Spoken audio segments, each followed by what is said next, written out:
Welcome back to the channel and welcome back to another UFC fight prediction video. In this video, I'll be predicting the full card of fights for UFC Fight Night Hall versus Strickland.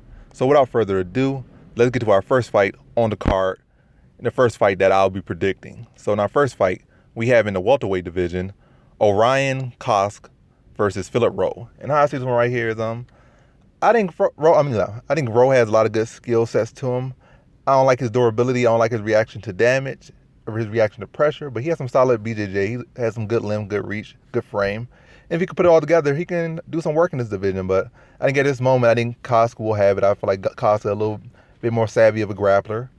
And most importantly, I think he'll be the more aggressive fighter overall. Even Rowe might have a little advantage here, a little advantage there. And in grappling, or maybe be the overall better grappler.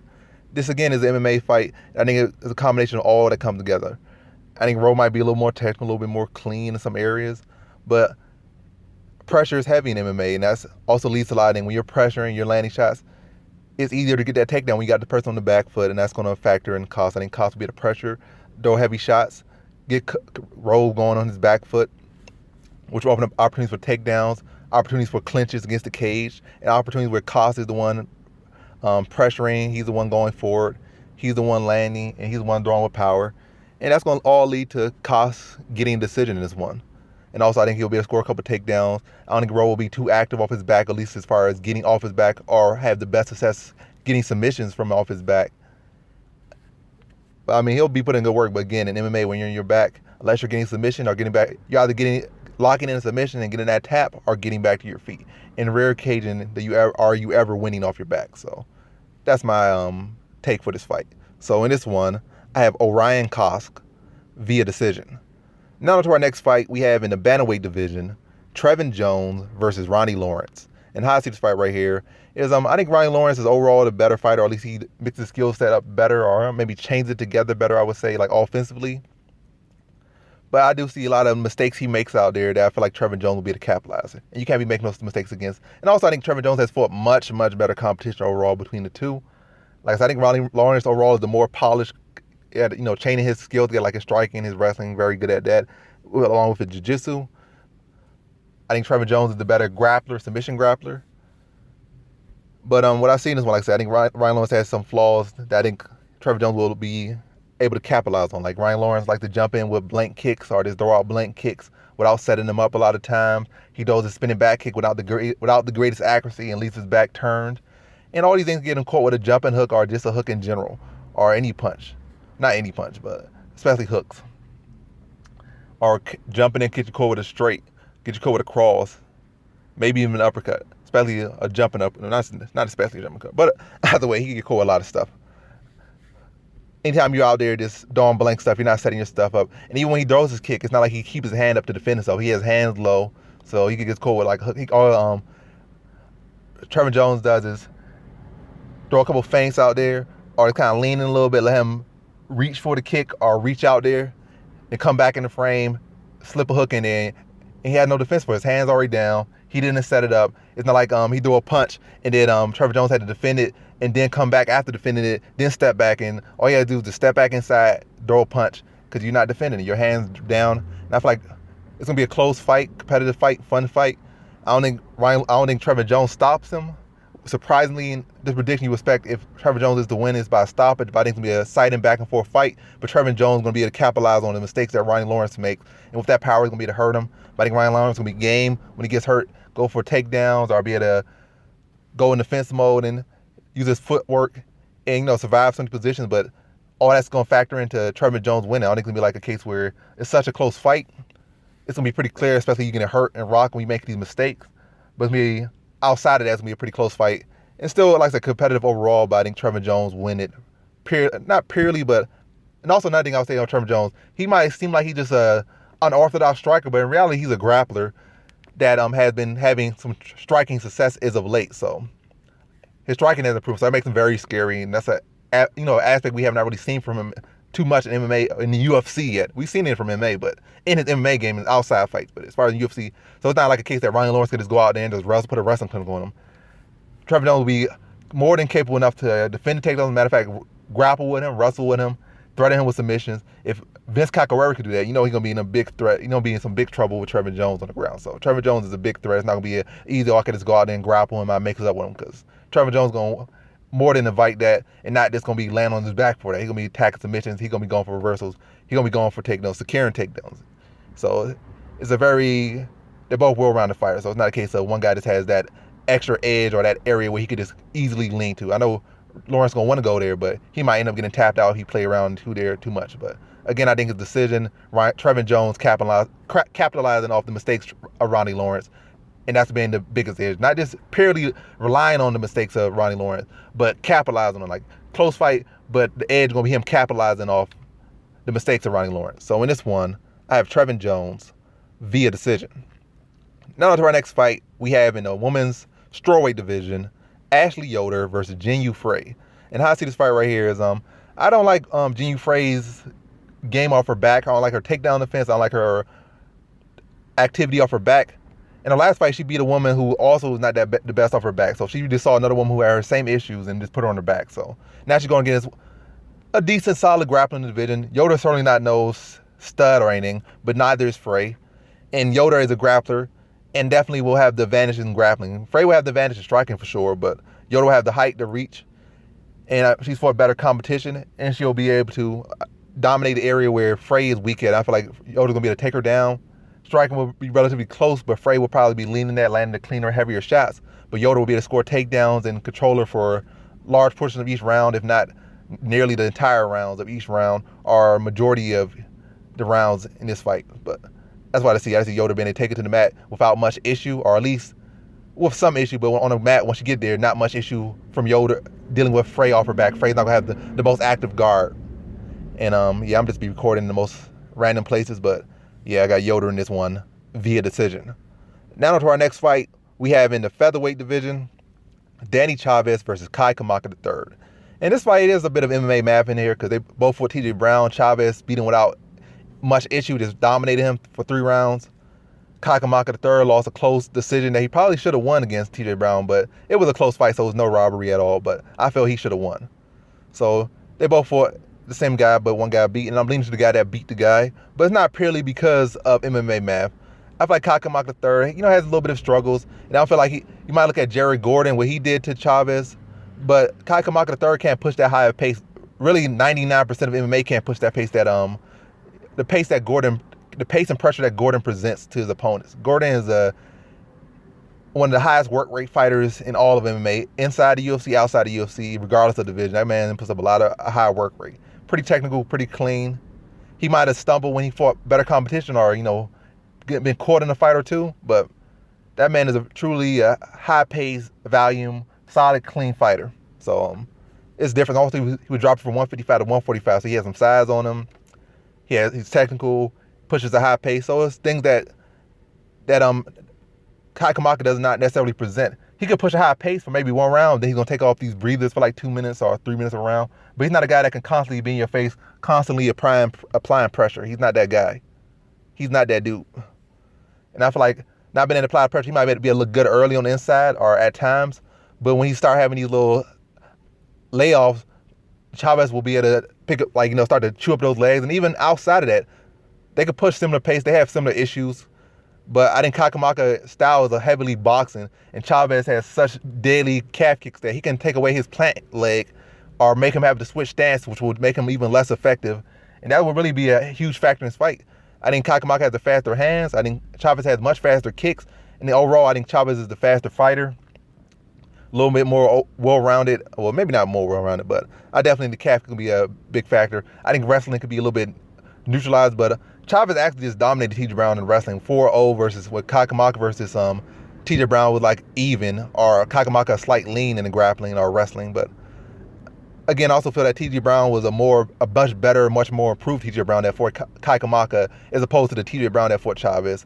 But either way, I think the calf is going to be a huge factor. I don't think Kamaka will have the greatest success with wrestling or pressure, purely because he's not a work rate fighter. He's not the highest work rate fighter.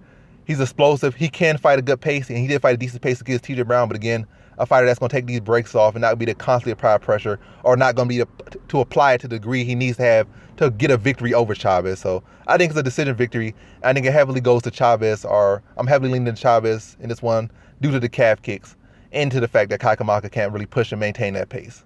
So in this one, I got Danny Chavez via decision. Now to our next fight, we have in the lightweight division, Gruetzemacher versus Rafa Garcia.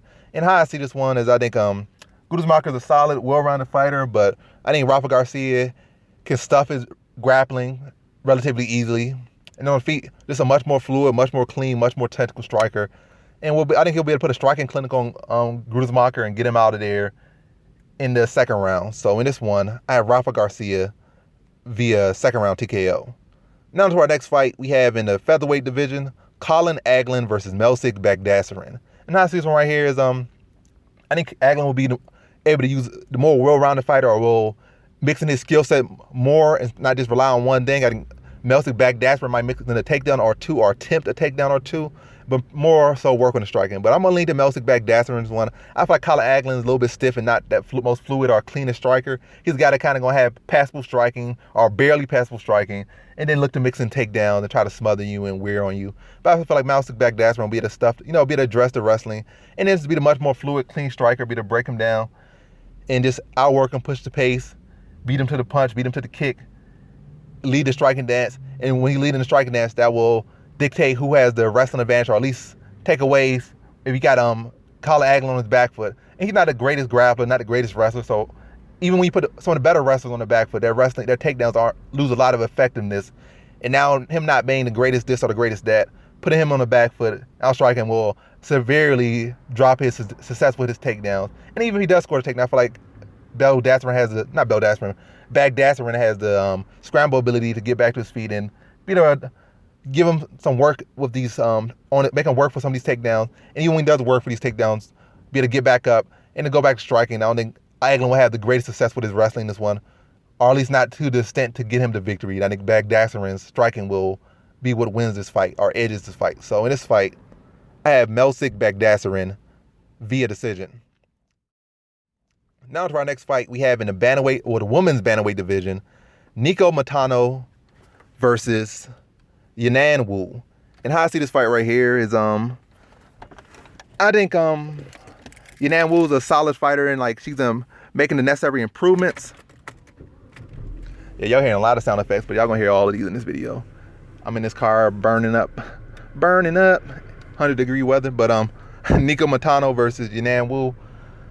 It's really more about Montano than Yanan Wu. I just was very impressed with Montano versus Juliana Pena. It was a losing effort. It was a very close, tight fight, and it wasn't the best style matchup for her either. And it was very tough competition. Juliana Pena getting a title fight now, but not the most deserved title fight. But either way, she went against Juliana Pena, and for her, almost in her style, and was beating her, was out muscling the bigger woman, out striking the bigger woman, had her eyes swelled up, and Juliana Pena had to really grit and dig as deep as she could to edge out that fight. So it was a very close fight.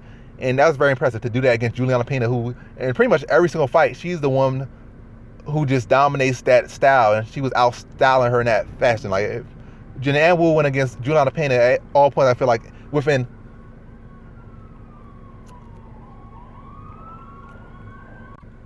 But yeah,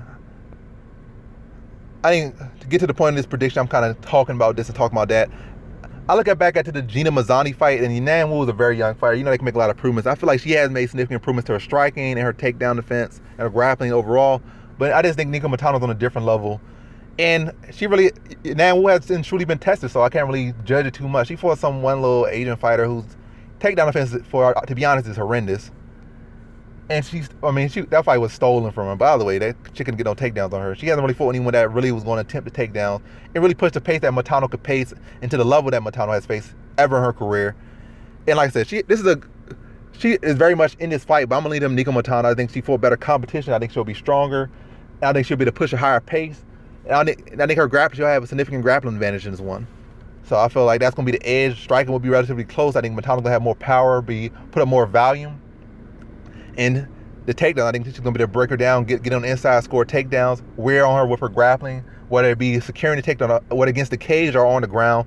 Then eventually, in that second round, she's able to drag her to the ground, whether she got her in the takedown in the first round or just controlled her heavily against the cage in the first round. Then that second round be to drag her to the ground, wear on her, break her down, and then tap her out in that second round. So in this fight, I have Nico Montano via second round submission. Now on to our next fight, we have in the welterweight division, our first fight on the main card, Bryan Barberena versus Jason Witt. And this is a real quick prediction. Like, some people might be high. I don't know. I don't think anyone really high on Jason Witt. Maybe like one guy or two guys, or maybe like, yeah, out of like 100. And then that's like the odds or the percentage of people really high on Witt. I mean, it's MMA. Anybody has a chance. He could potentially knock Bryan Barberena out. Like I say, it's MMA. He could potentially go out there and do this. Well, I don't know, maybe. That's to be giving him too much credit. When I look at Jason Witt, he don't really present anything new or that Bryan Barberena hasn't seen or faced and fought much, much better. Like, striking, average. Got a decent little bit of power. Average, though, overall striking. Maybe even below average striking. Wrestling, basic. Strength, a little above average. Like, he don't really present nothing Bryan Barberena has. Chinny, very chinny. Probably one of the softest chins Bryan Barberena has ever faced.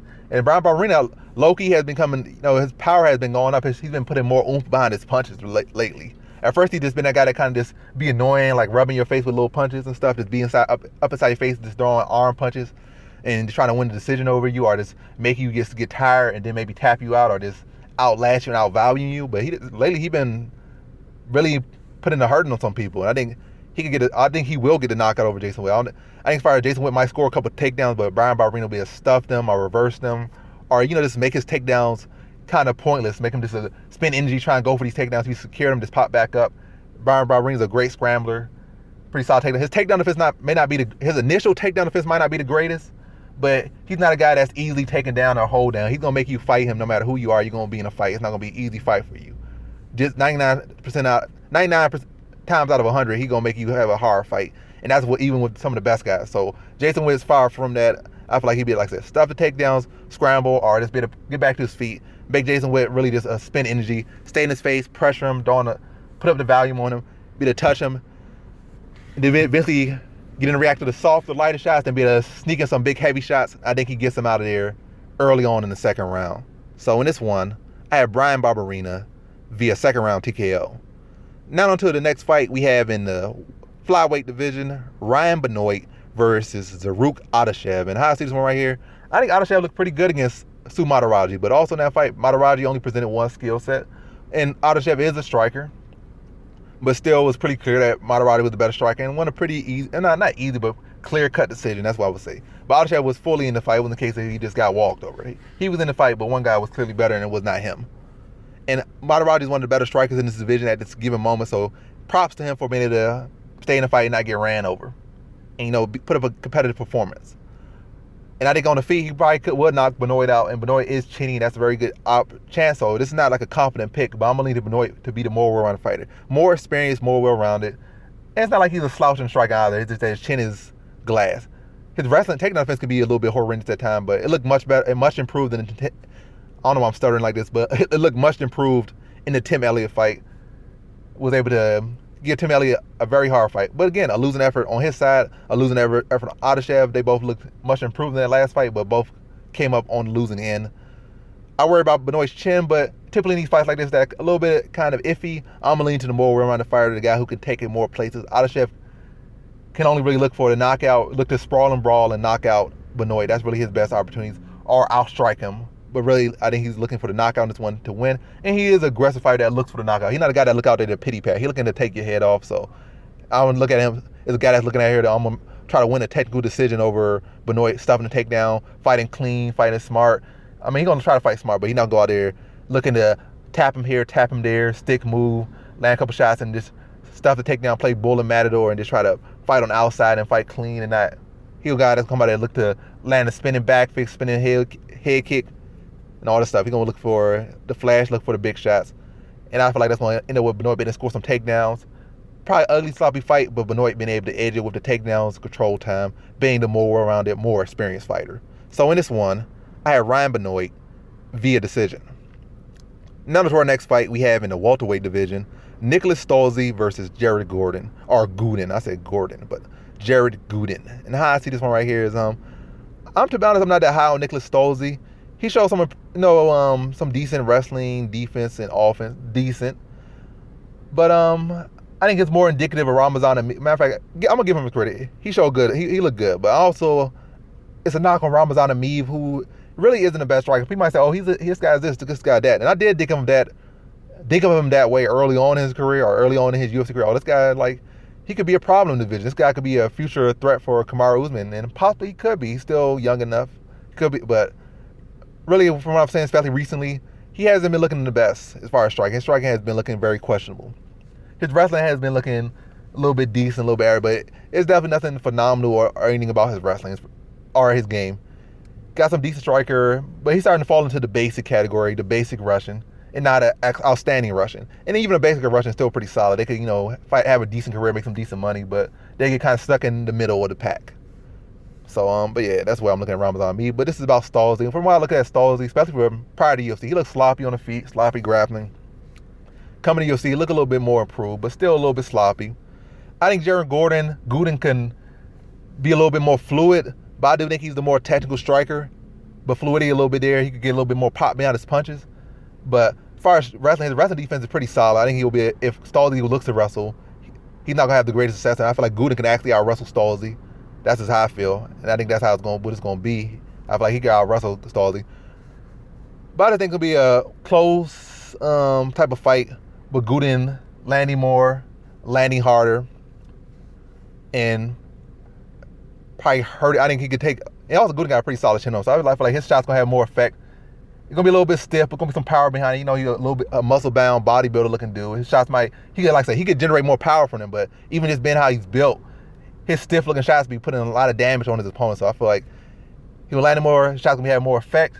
If he's a little bit more fluid, a little bit more clean, a little bit more hip in those shots, probably would knock out Stolze, but it's gonna be shots that I feel like he's gonna be able to just pepper up Stolze's face, outstrike Stolze, landing heavy shots, more effective shots, and the more shots are gonna have more effect.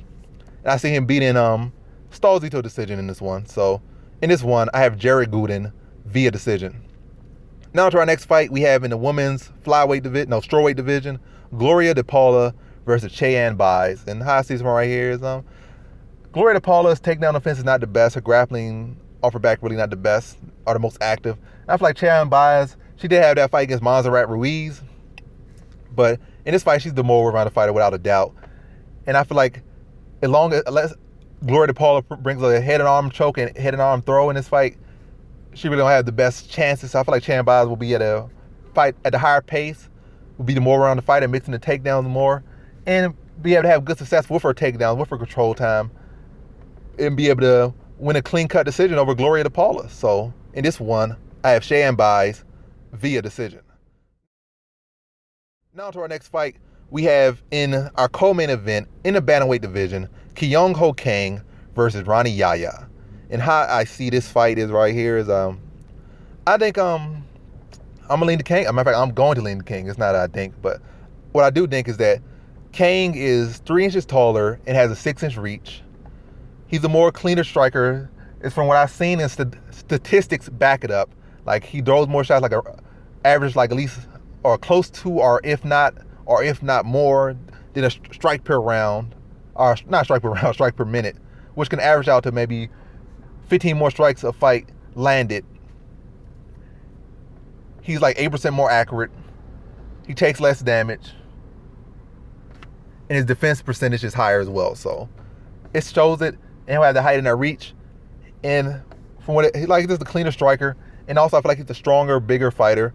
Yahya might be the cleaner and technical grappler, but this is MMA, and a lot of it's heavily off position. Also, Kang has solid takedown defense. It might not be 80%, but 71% is pretty solid. And Yahya, I think, only takedown defense accuracy is only like 23%. He's effective when he gets there, but going against Kang, who's a credible grappler in his own right, I feel like with his strength and also with the striking advantage and that length and that reach to make Yahya have to work to even get in on the inside, I feel like he could beat him to position or be prepared. Like, he'll have that little breather time or that time, intermission time, because Yahya has to close that gap and has to come behind the strikes. So he can really dictate and walk or be a step ahead of Yahya in the grappling exchange, because Yahya has to, like I said, he has to close that gap.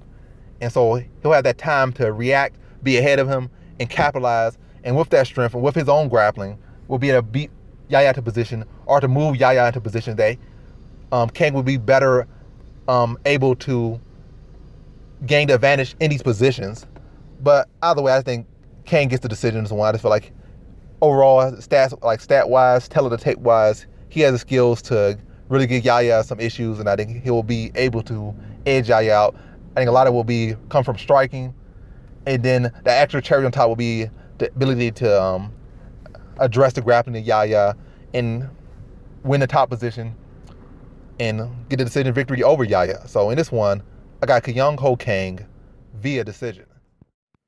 And now on to our main event, we have in the middleweight division, Uriah Hall versus Sean Strickland. And how I see this one right here. This is a pretty interesting matchup, and I would say this is a toss-up. Definitely not confident in either guy, but I am leaning to Sean Strickland, and I am picking Sean Strickland to win this one, predicting Sean Strickland to win this one. Like I said, it's a very toss-up match, very interesting. It should really be 50-50. But I guess there's good things why you could be a little bit more confident in Strickland and why I am picking Strickland.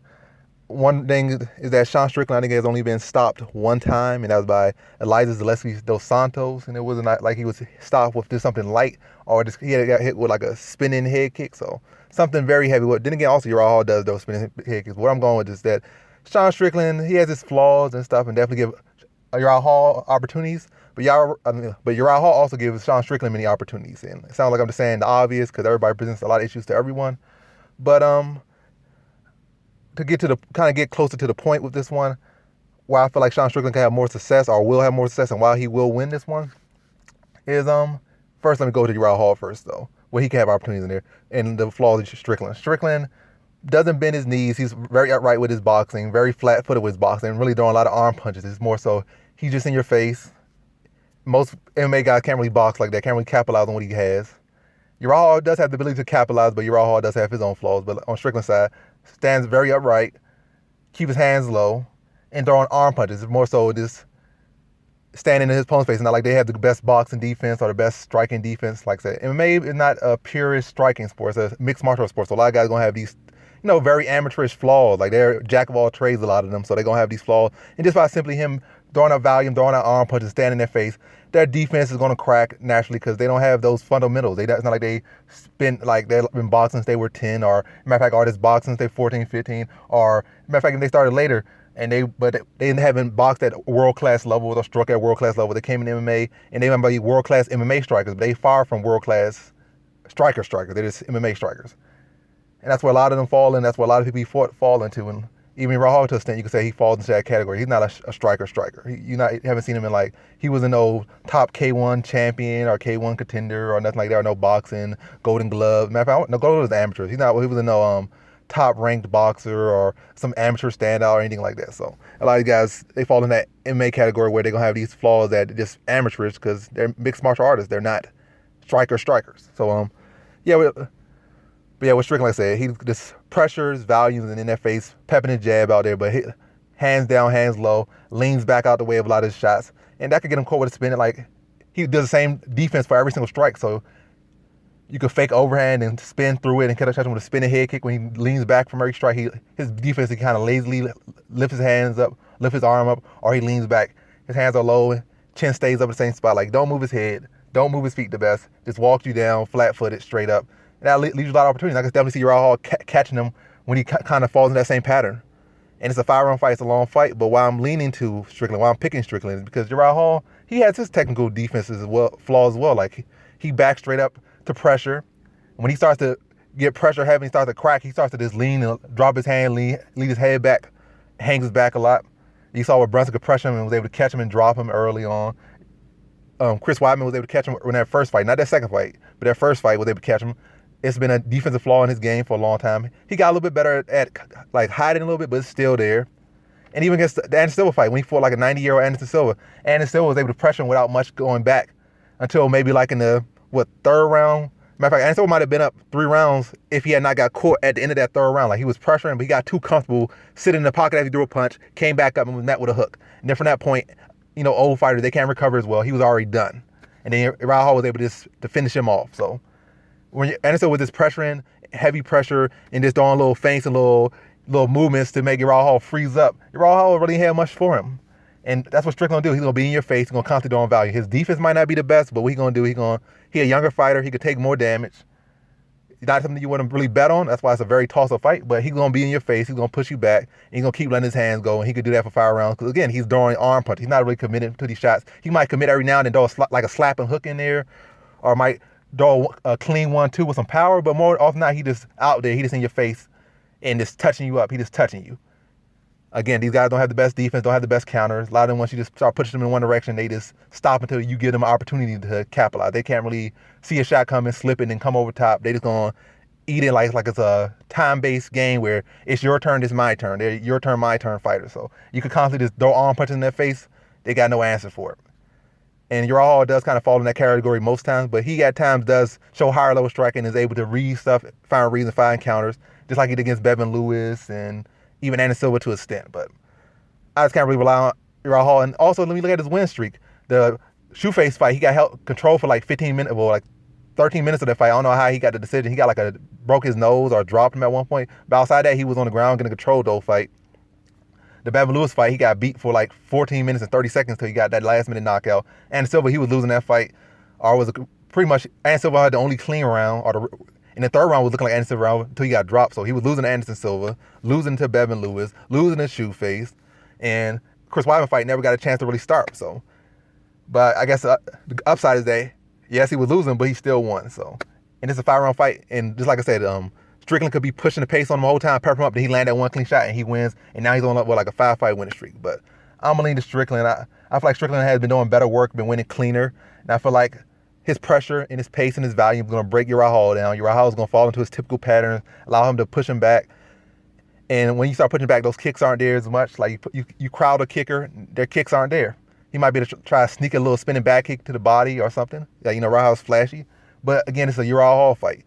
He has every opportunity to lose and every opportunity to win, but I'm going to lean to Strickland to be able to stay in his face, pressure him, capitalize, to stay in his face, keep peppering him up, and then be able to just break him with his pressure and his volume, and then be able to put him out in the 3rd round. So in this fight, I have Sean Strickland via 3rd round TKO.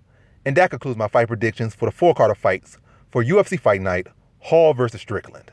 And as always, thanks for watching.